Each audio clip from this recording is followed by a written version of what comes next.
Kimes, the one that did the Aaron Rodgers article? Aaron Rodgers. Yep. Doesn't she look like someone that would have smelly breath?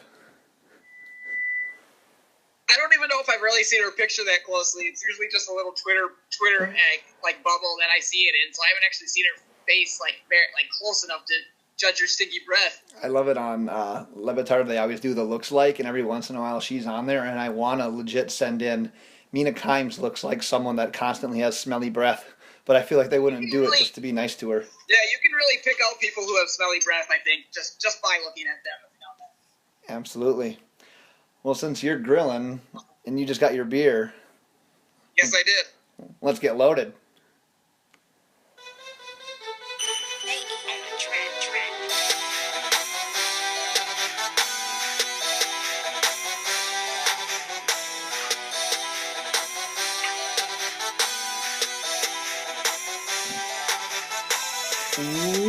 Welcome to the Loaded Box Podcast, where we never finish first because we finish last. I am Ben, that is DJ, and we got a new logo. It's beautiful. It's a beautiful logo. I wanted to ask you, ever since we've debuted the new logo, how much action are you getting, man? 0. I just wanted to make sure it was both of us that were getting 0. Yeah, zero. That's zero good to know. Action. It's great to know. I was just hoping that I wasn't like an outlier in this situation. I thought it was hot. I thought it was fresh. I thought it was really going to spice some things up in my life. Yeah, I think my wife's holding out on me, but she doesn't know that I already got her pregnant and had a baby, so I don't know what to do. I've got a lot to live up to. I have no excuses either. Yeah. Well, let's go into your favorite segment of the day. I just like diving into things. It's the preview episode, Week 4, NFL. I'm going to brag a little bit here in a little bit because my against the spread picks have been nothing less than perfect recently. But it's fuck Math Berry, love Matthew Berry, love hate tracker time. Yeah, fuck Matthew Berry, love hate tracker. We only do the loves. We go off of NFL.com scoring just to shove it up his ass. I'll say it every week. Just a little bit of a gut punch there. So let's start it off. Let's get through this quickly, like we always do. Don't want to take up too much time with this, but another abysmal week for the bitch Matthew Berry, the bitch that he is. We got Cam Newton, 8.28 points. He's garbage. Big miss. Matt Stafford, 16.46. He finished at like 20-something, so I call that a miss, which seems there must have been some good quarterback play, but since he was at I can't remember what it was, but it was too low for my hits. Yeah, you've got to be at least in the top 12 of quarterbacks to be a hit. Absolutely. Yeah. So Carson Wentz lower than him, 13.24 points, miss. Carlos Hyde had a great game, 21.4, so I cut that a hit. Frank Gore at 11.7 points was on borderline. He was at 16, but since Frank Gore is ancient and it's a ballsier love, I'm going to give it to him, even though I hate him. I called it a hit, plus he sucked the rest of the time. Theo Riddick, 3.8 points, miss. AJ Green, way to go out on a fucking limb. Everybody had them on his love list. 17.1 hit. Kelvin Benjamin, 0.8 points, miss. I don't care if you got injured. You fucking suck still. Matthew Berry should have predicted it if you're that good. Golden Tate, 11.8 points, missed. He finished at the 25th wide receiver, so that's outside the wide receiver 2 range. Not good enough. That's not going to do it. I'm going to skip this next one and go straight to Charles Clay. And then come back to that other one, 9.9 points. I call that a hit because I always lower my standards for tight ends. It's really, if they score a touchdown, they hit, right? Yeah, I agree with that. That's fine. And then the last one was Jack Doyle. Yeah, negative 0.4 points. Let me repeat, negative minus 0.4 points. He had a 16-yard catch and a fumble and lost it. I was going to give him some more credit because if that Stafford to Golden Tate touchdown would have hit, they both probably would have been hits. But if you're gonna advise me to a guy that scores negative points, you can be seen the door. Yeah, suck my nipple. So what's his year to date at now? What are we at? He's batting 12 for 36, not doing so hot. 4 every week so far. Not 12 for 36, 12 hits, 36 misses. Yeah, so it's 12 of a total of 36. Oh, is that what it is? Yeah. Okay. So you can do the math. He's hit on 24. I'm not doing any Or he's math. missed on 24, Missed sorry. on 24. Yeah. You know who has not missed on any the last 2 weeks? For every rise, there's a giant fall. You're predicting a fall, but I'm here to say I'm not falling. I put even more studying into this week because I looked at the slate of games and I thought it was a pretty hard pick. But yeah, 3-0 last week, 3-0 this week. My year-to-date total, I'm now 7-2. You just can't seem to quite to give above that 500 mark. You went 1-2 last week, so you were a game below. And your year-to-date, you're still a game below. You're at 4-5. So I'm clipping a 78%, which is putting me in the Gambling Hall of Fame, and you are under 50%. So you need to turn this up. I'm not worried at all.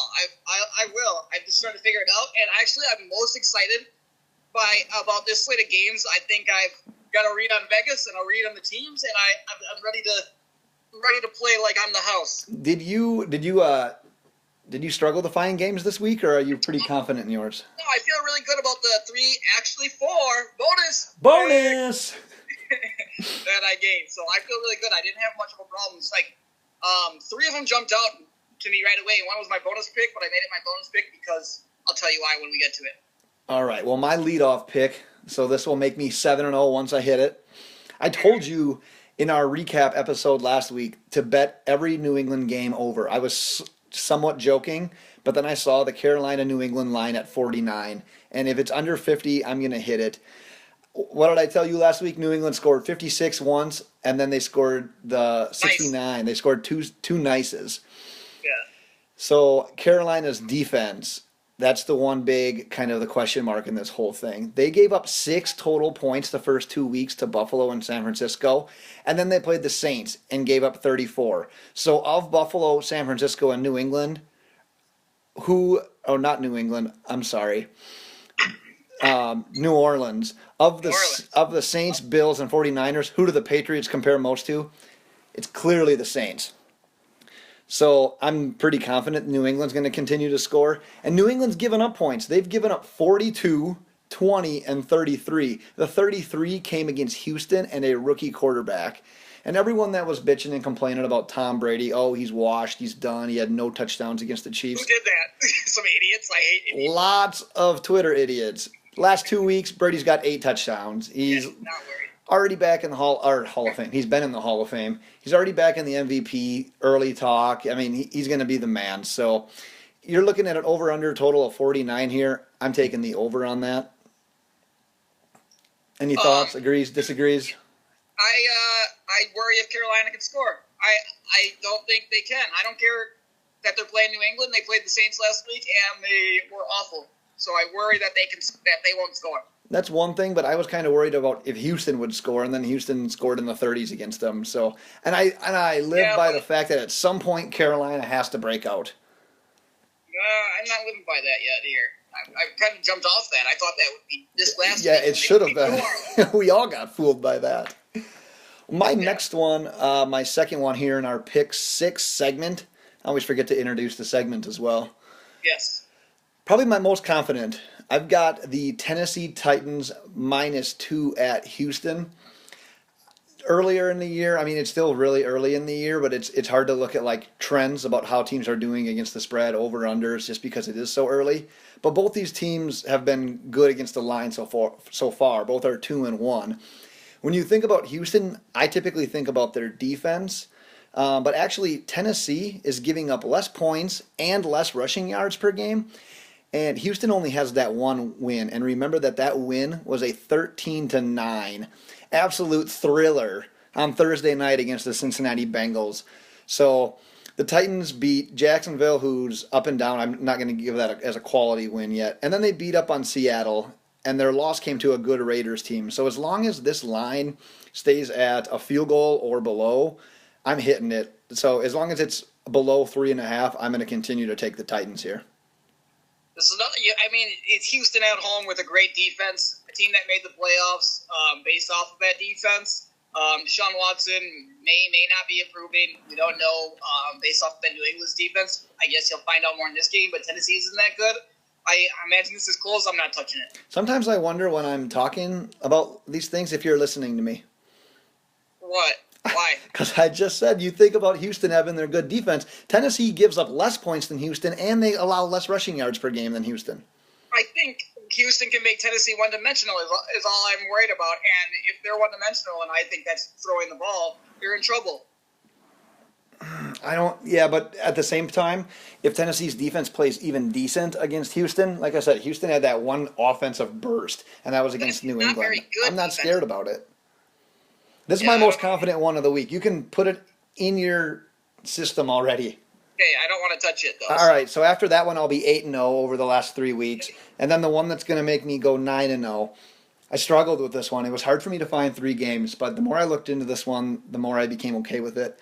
I've got the Dallas Cowboys -6 at home against the LA Rams. This line actually opened up at Dallas favored by 8. So obviously, people saw the Rams game, saw they put up 41 points in a thriller primetime game, drove the line down to 6. So I really like being on the opposite side of a lot of the public money. I see this one as a potential letdown week for the Rams. And the Rams defense, another one who we thought would just be awesome, they gave up 27 points to the Redskins and 39 to the 49ers. So not Whoa, like, watch your mouth.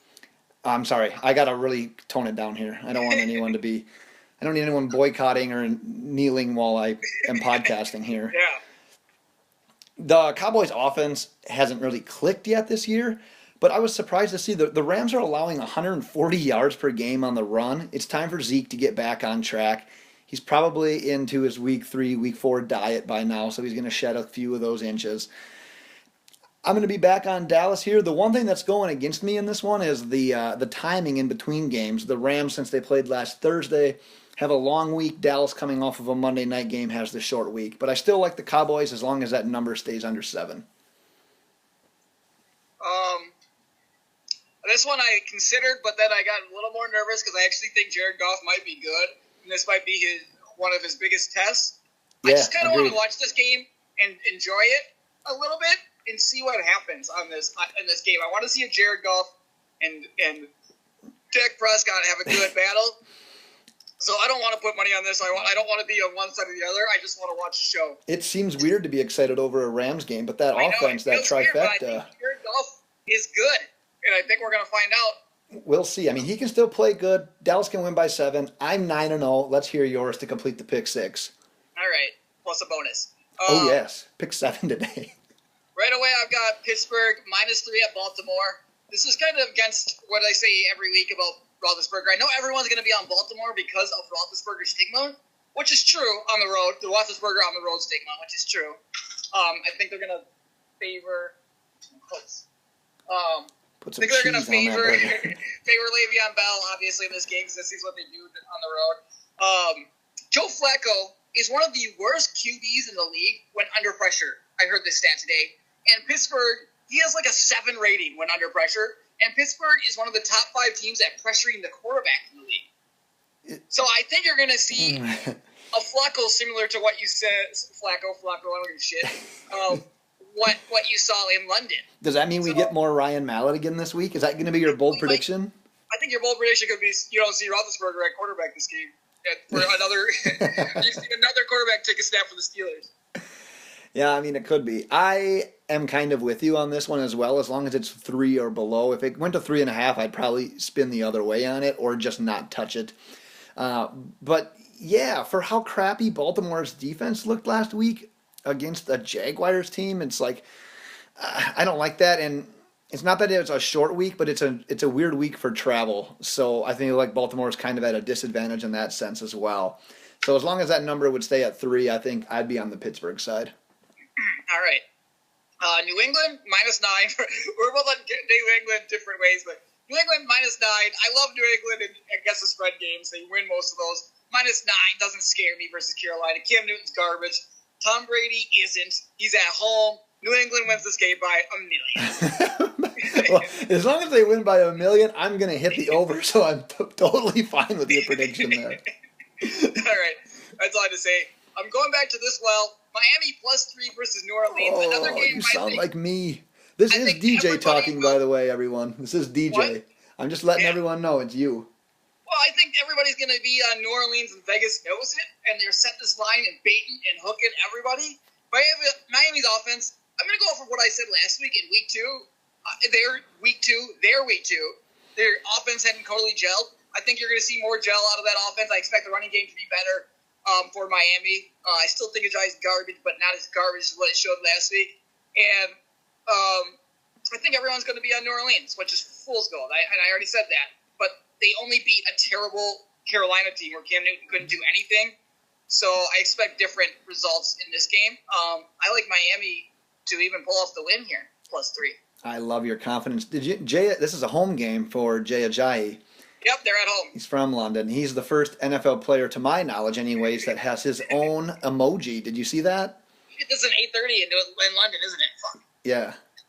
Oh, that sucks. Why does it suck? I don't know. I don't like it as much now. Did you see his emoji? No. If you hashtag JTrain, you get a little Jay Ajayi with like his dreads and everything. Cool. Suggest it highly. What's your bonus pick? Bonus pick. For anybody who needs to wet the beak and win some money on Thursday night, I'm taking Chicago +7.5 at Green Bay. Got to dip your toe in a little bit. Yeah. Dude, Chicago's defense is legit. That front seven is scary, and Green Bay is missing both their left and right tackle and their backup tackle. Yeah, They're did I hear they're on to their 5th tackle? They're on to like 4 and 5 tackle. Jeez. And Rodgers may die. Yeah, no kidding, dude. Chicago can win this game by doing the exact same thing they did against the Steelers. I'm nervous tonight. I'm honest. I expect this game to be close. So they'll run, and keep A-Raj off the field, and play good defense while he's on there because nobody will be able to block. So take Chicago +7.5 in an easy win. Wow, that's a bold prediction from a Packers fan. Easy win against the spread. I still think Green Bay can pull off the win, but Yeah. Did you see the stat as you're going to put your cheese on your burger?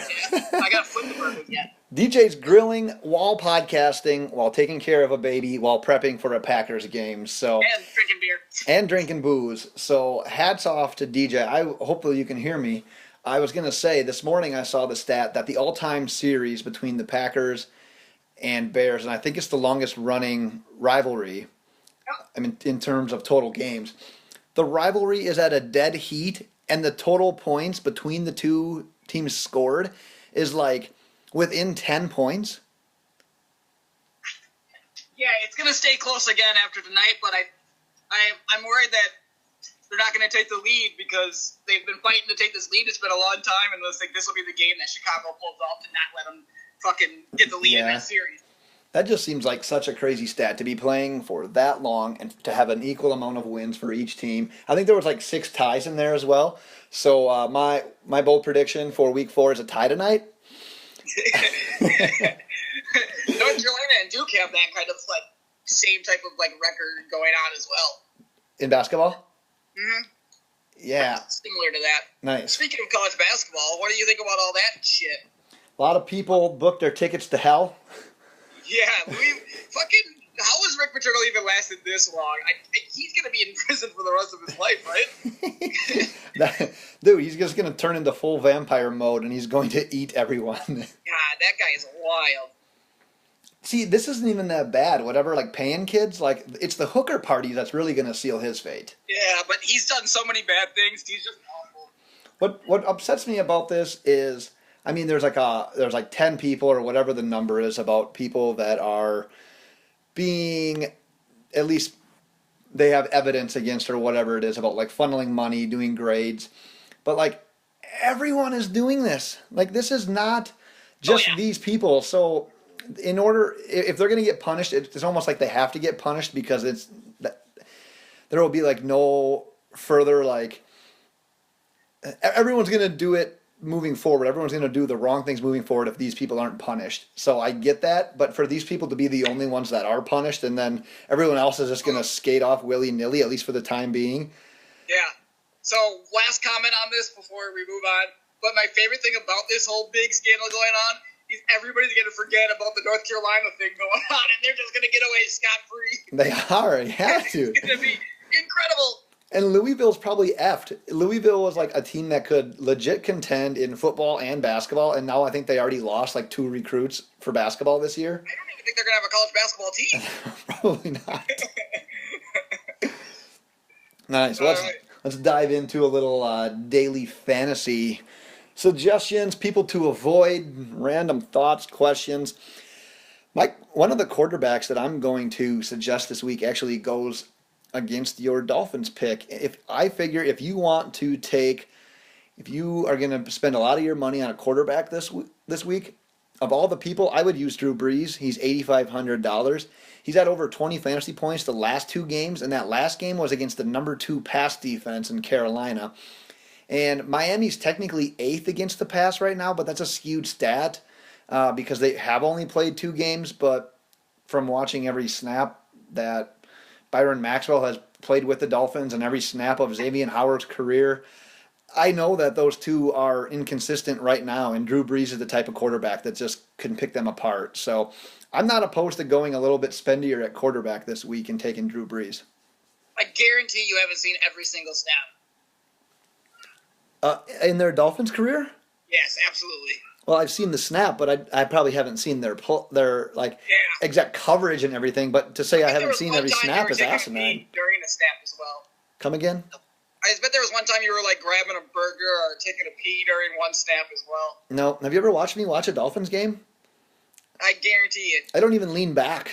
You probably fell asleep last week during a snap. Nope. I was on the edge of my chair the entire time. I don't know why.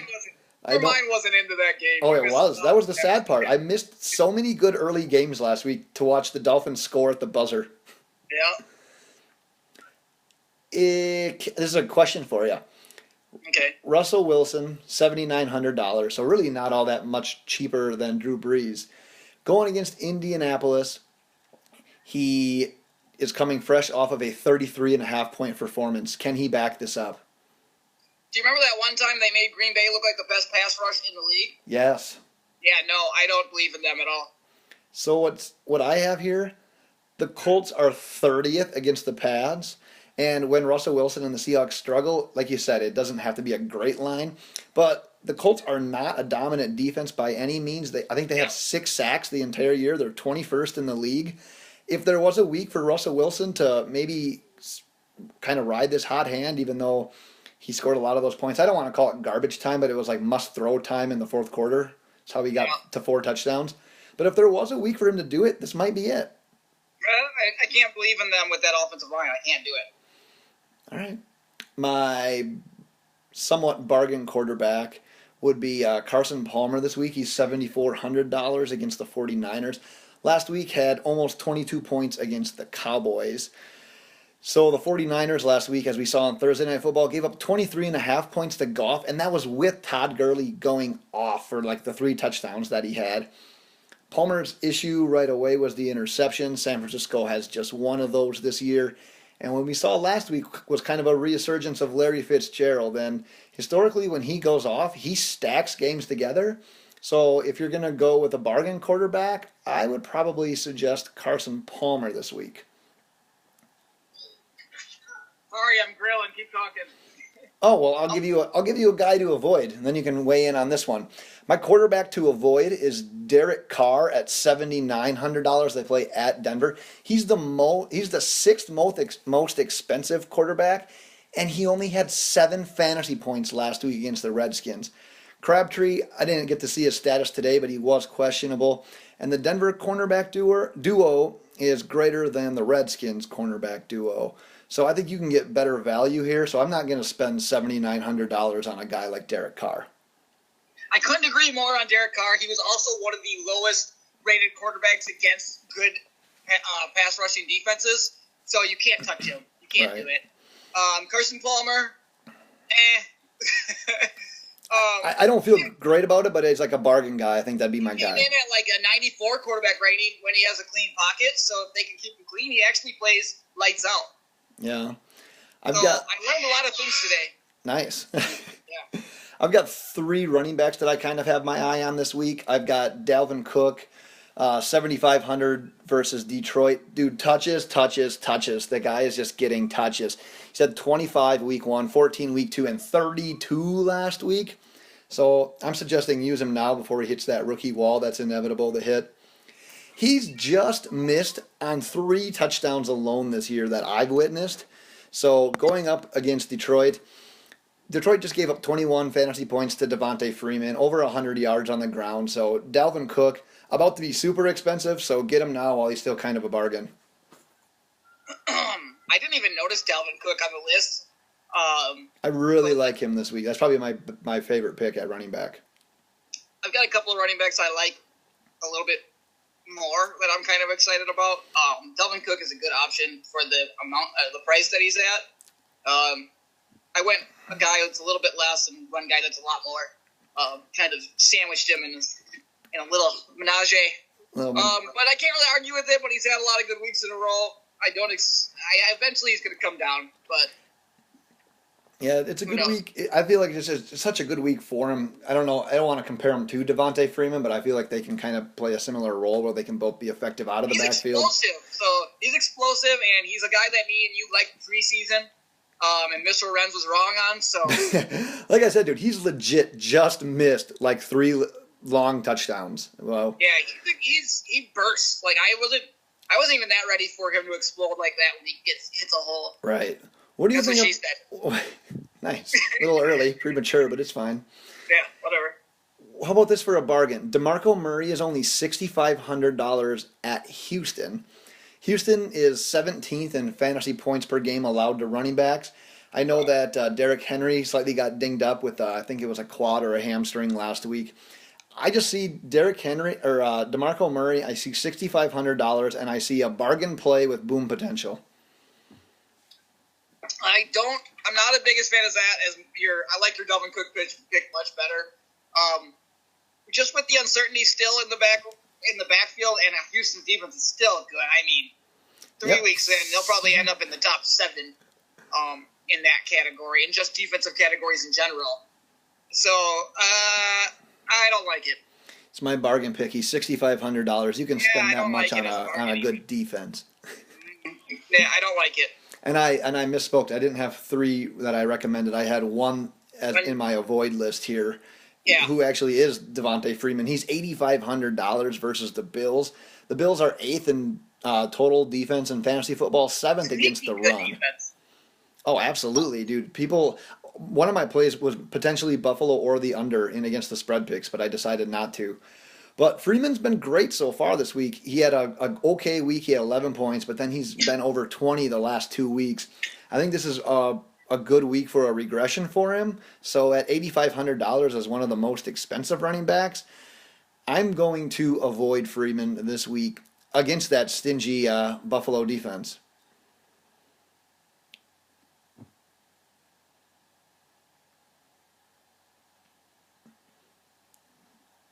Did I lose you? Sorry, I was on mute and I forgot to take myself off mute. They're a sneaky good defense. Better than what people expect, the Bills. And I think they'll probably focus more on the run, but that'll kind of open up Atlanta to focusing on throwing the ball to Julio, who I might bring up in just a couple of minutes. Nice. Well, let's keep this shit show going. What? I've got a couple of receivers I'm going to tell you to avoid this week in daily fantasy. Mike Evans, $7,900 versus the Giants. Leave him on the bench. He is the 6th most expensive receiver this week. He's played 2 games. I know he's had double digits in both of them, but the streak ends here. The Giants' defense against number 1 wide receivers this year. They went up against the Cowboys. Dez scored 5. Go up against the Lions. Golden Tate scores 4.5. And then they go up against the Eagles, and Alshon Jeffrey scores 7.5.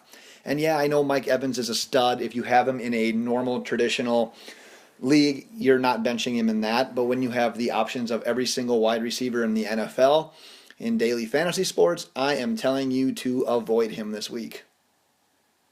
Oh, so as far as the Mike Evans goes, I can agree with you as daily fantasy. You said exactly what I was going to say. If you have Mike Evans in regular leagues, you play him because Jameis is going to force him the ball.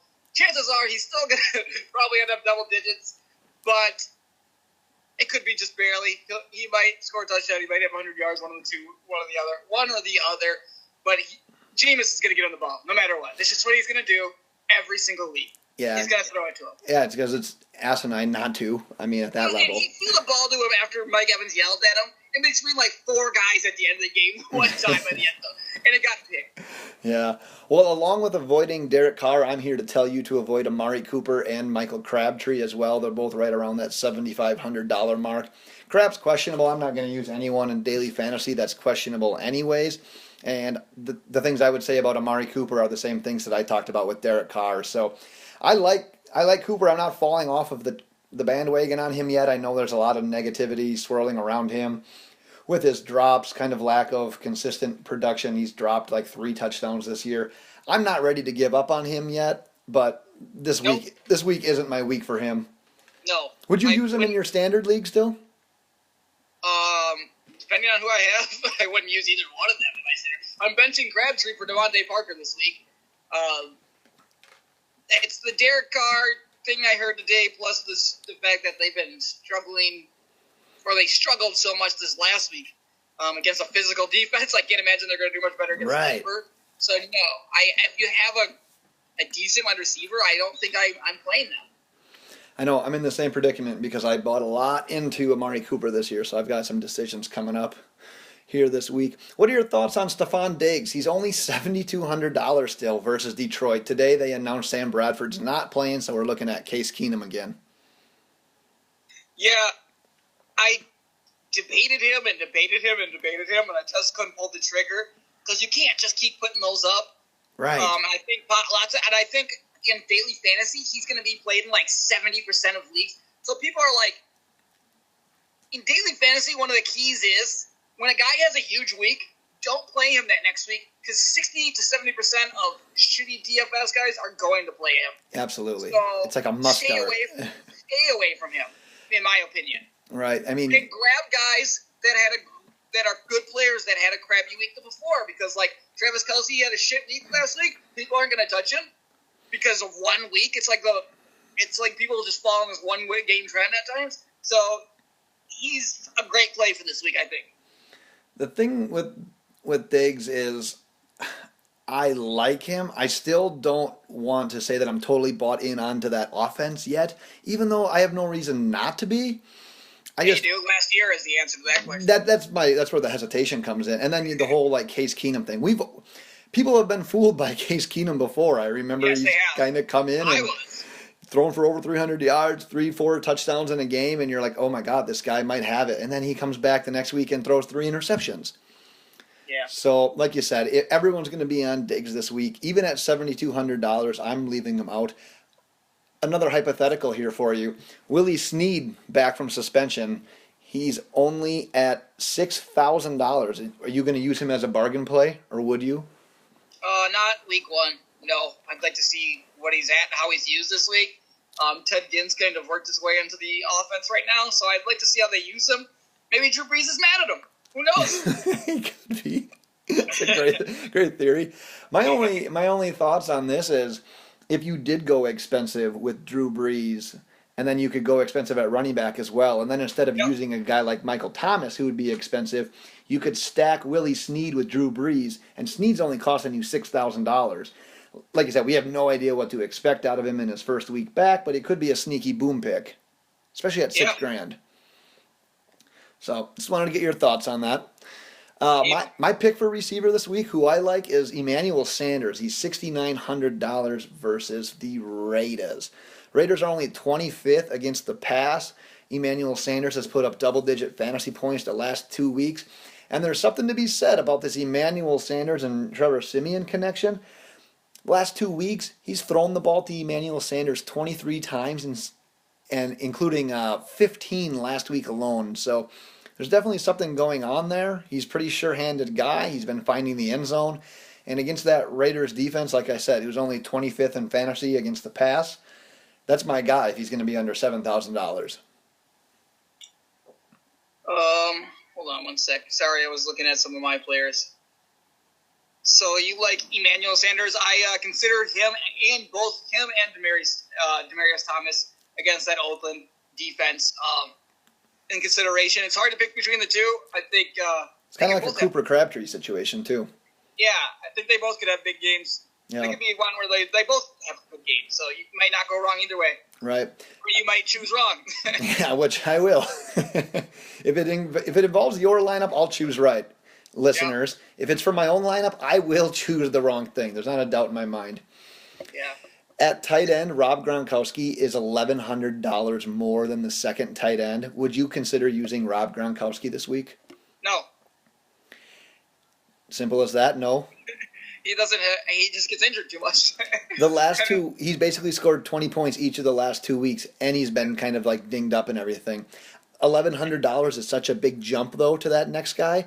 But Gronk, when he is healthy, he seems like he's guaranteed for 15 plus. And that's a weird position because, like you said, other tight ends aren't producing. Yeah. So you're going to beat everyone in that category. And if you go expensive at tight end with a guy like Gronk, if he does get you the 15 to 20 points, you can find some bargain receivers and running backs that are going to score with like those upper echelon guys.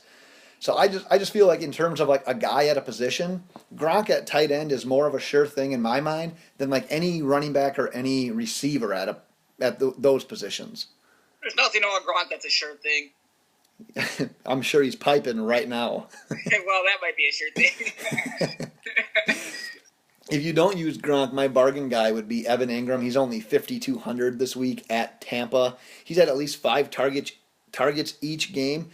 The cornerbacks for Tampa Bay, I do like, but they line up Evan Ingram sometimes in the slot and then outside as well.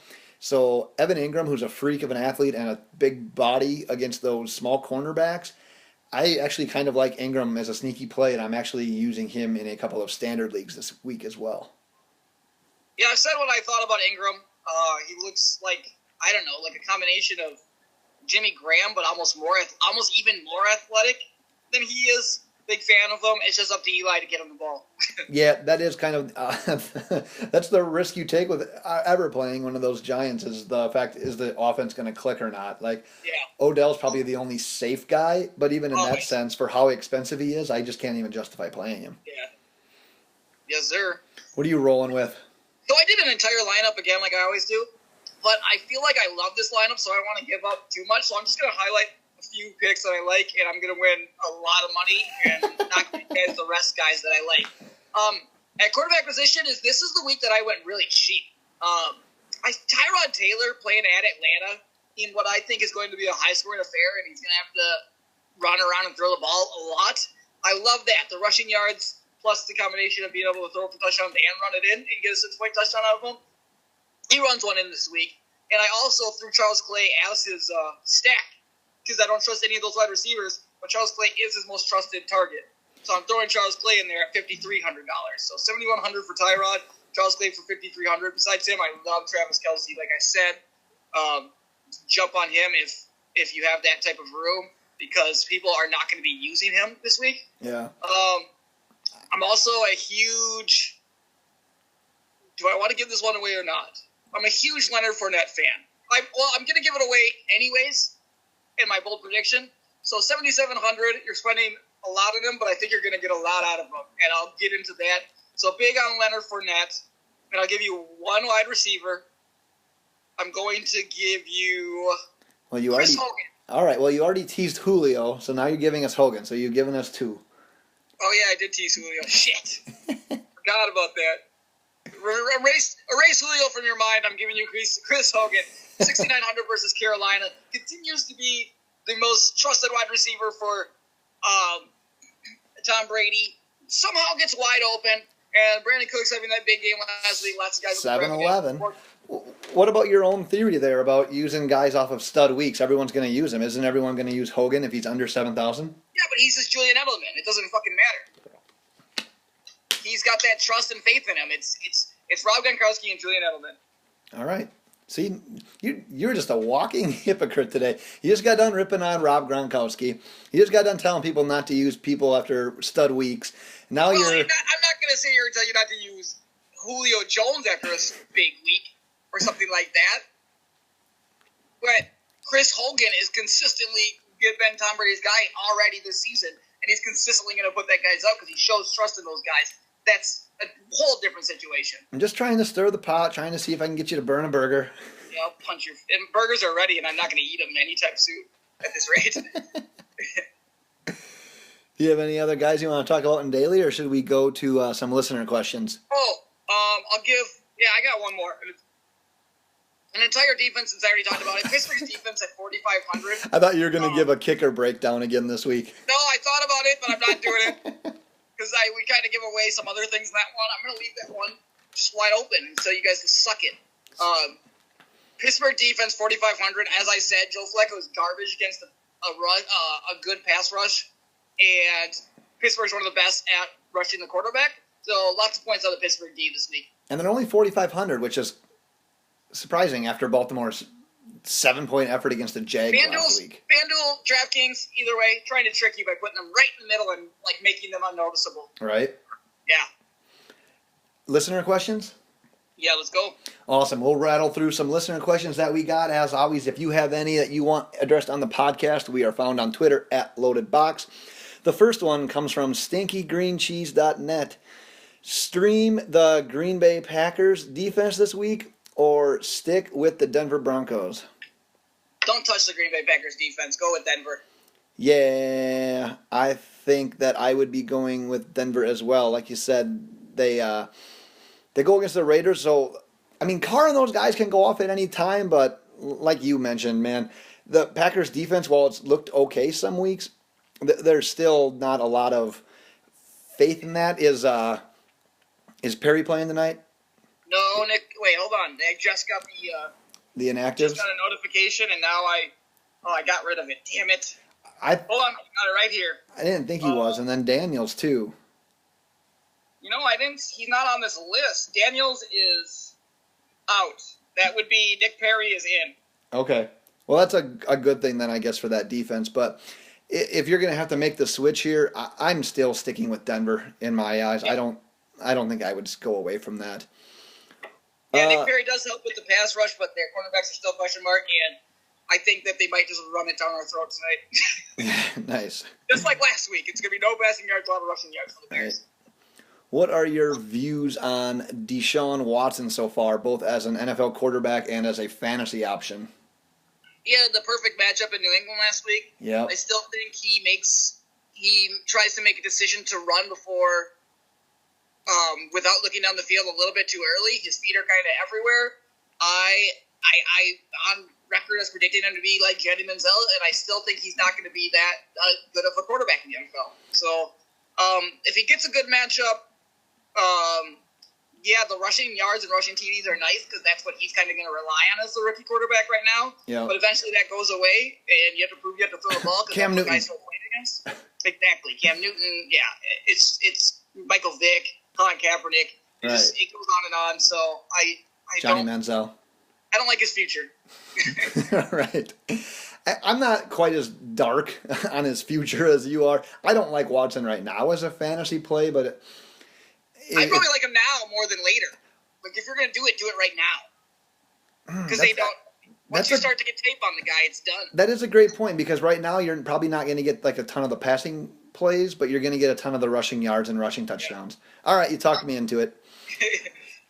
Let's do one more here. League is a 10-team PPR. Would you stick with Martellus Bennett or pick up Cam Brate, Jared Cook, or Evan Ingram?